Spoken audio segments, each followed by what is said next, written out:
بسم اللہ الرحمن الرحیم۔ السلام علیکم ورحمۃ اللہ وبرکاتہ۔ الحمد للہ وکفى وسلام علی عباده الذین اصطفى، اما بعد۔ حاضرین و ناظرین، یہ درس نمبر 1060 ہے اور آج سورۃ النحل کی 3 آیتوں کی تلاوت اور تشریح کی جائے گی۔ آیت نمبر 27، 28 اور 29، 27، 28 and 29۔ چلیے سب سے پہلے ان 3 آیتوں کی تلاوت کرتے ہیں، لفظی ترجمے اور ترجمے کے بعد تشریح کرتے ہیں۔ اعوذ باللہ من الشیطان الرجیم، بسم اللہ الرحمن الرحیم۔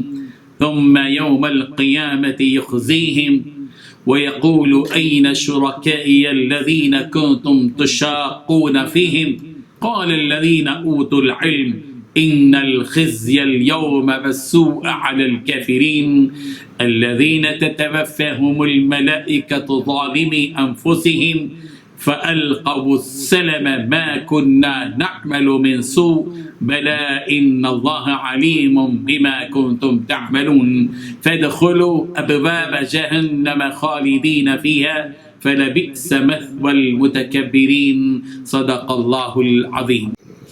لفظی ترجمہ یوں ہے، ثم یوم القیامہ، پھر قیامت کے دن، یخزیہم، وہ اللہ انہیں رسوا کرے گا، ویقول، اور کہے گا، این شرکائی، میرے شریک کہاں ہیں، الذین کنتم، وہ جو تھے تم تشاقون، جھگڑا کرتے، فیہم، ان کی بابت، مومنوں سے۔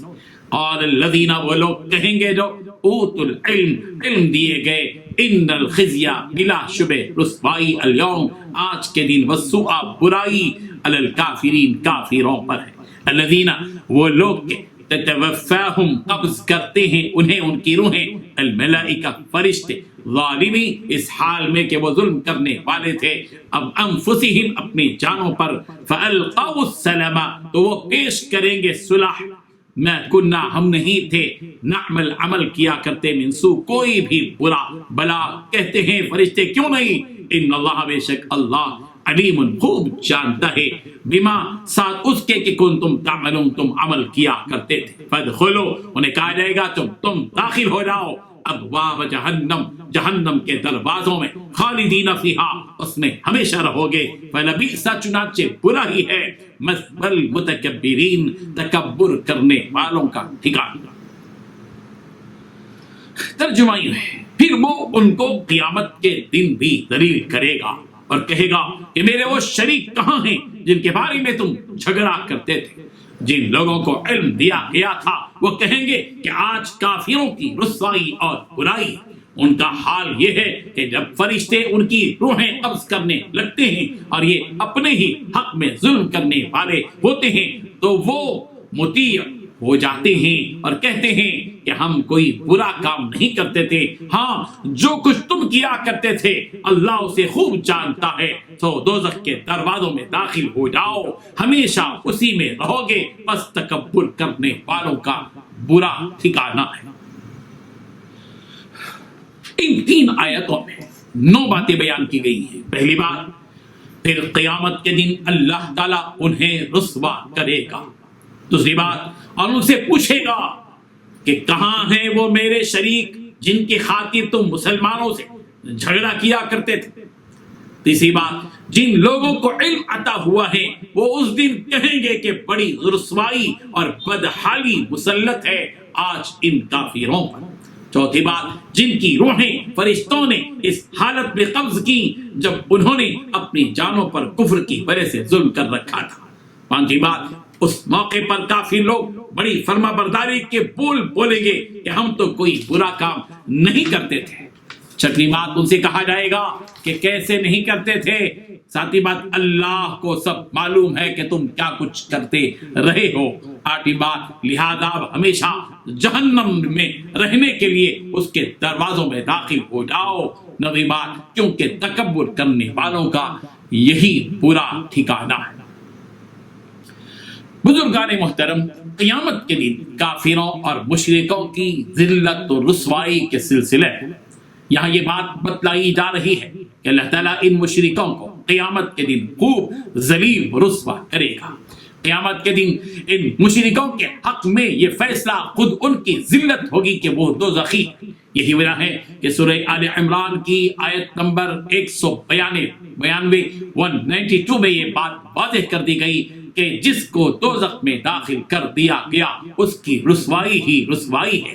ربنا انک من تدخل النار فقد اخزیتہ، پروردگار تو نے جس کو دوزخ میں داخل کر دیا تو اس کو تو نے رسوا کر دیا. قیامت کے دن اللہ تعالیٰ فرشتوں کے ذریعے ان مشرکوں سے پوچھیں گے کہ تمہارا خیال اور اعتقاد یہی تھا کہ میرے شریک ہے، تو اب تم ہی بتاؤ کہ میرے وہ شریک کہاں ہیں جن کے بارے میں تم دنیا میں ایمان والوں سے مسلمانوں سے جھگڑا کرتے تھے. میرے علاوہ جن کی تم دنیا میں عبادت کرتے تھے تمہارے وہ باطل معبود کہاں ہیں؟ دنیا میں تو تم مسلمانوں سے ان بتوں کی تائید میں اور ان سے عقیدت و محبت میں جھگڑے کیا کرتے تھے.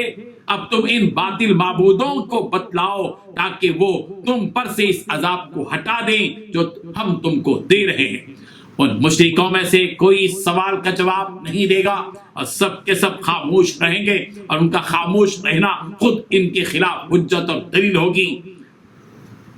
اور اللہ تبارک و تعالیٰ اپنی ذات و صفات میں چونکہ اکیلے ہیں اور تنہا ہیں، اللہ تبارک و تعالیٰ کا کوئی شریک نہیں. جب مشرکوں کے منہ بند ہو جائیں گے تو فرشتوں، نبیوں اور مومنوں میں سے جو اہل علم ہیں وہ کہیں گے کہ آج رسوائی اور بدحالی کافروں پر ہی ہے، یعنی ان کافروں کو جنہوں نے اللہ کا انکار کیا اور ان مشرکوں کو جنہوں نے اللہ کے ساتھ شرک کیا آج ذلت، شرمندگی، حسرت و ندامت اور عذاب. یہ وہ کافر و مشرک تھے جو اپنے کفر و شرک پر موت تک قائم رہے، اور ان کافروں اور مشرکوں کی روحوں کو فرشتوں نے اس حال میں ان کے جسموں سے نکالا کہ یہ گناہوں، نافرمانیوں اور کفر و شرک کی وجہ سے اپنے آپ پر ظلم کر رہے تھے. قیامت کے دن جب یہ کافر اور مشرک ذلیل اور رسوا ہوتا ہوا اپنے آپ کو دیکھیں گے تو صلح کا پیغام ڈالیں گے کہ ہم دنیا میں کوئی برا کام نہیں کرتے تھے، اور جب وہ عذاب میں مبتلا ہوں گے تو اس عذاب سے چھٹکارے کے لیے تدبیریں سوچیں گے.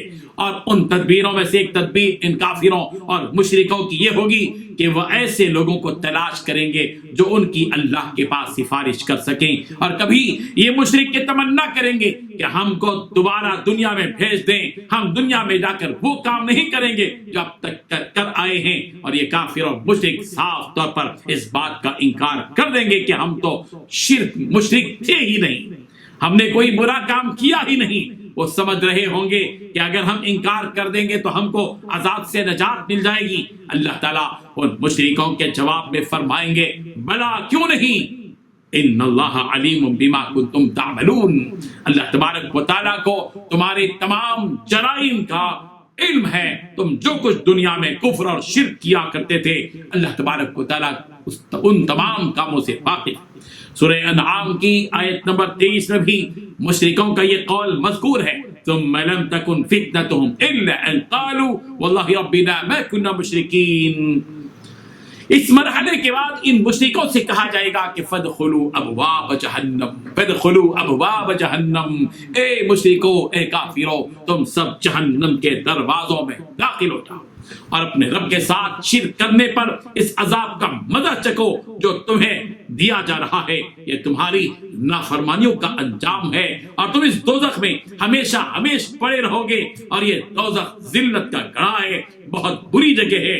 جو بھی اللہ کی نشانیوں کے ساتھ گھمنڈ کرتا ہے اور اس کے رسولوں کی اطاعت سے منہ پھیرتا ہے اس کے لیے یہی بدترین ٹھکانہ ہے. اللہ تبارک و تعالی ہم سب کو کفر سے بچائے، شرک سے بچائے، سرکشی سے بچائے، گھمنڈ سے بچائے، رب ذوالجلال کی اور اس کے رسولوں کی نافرمانی سے بچائے.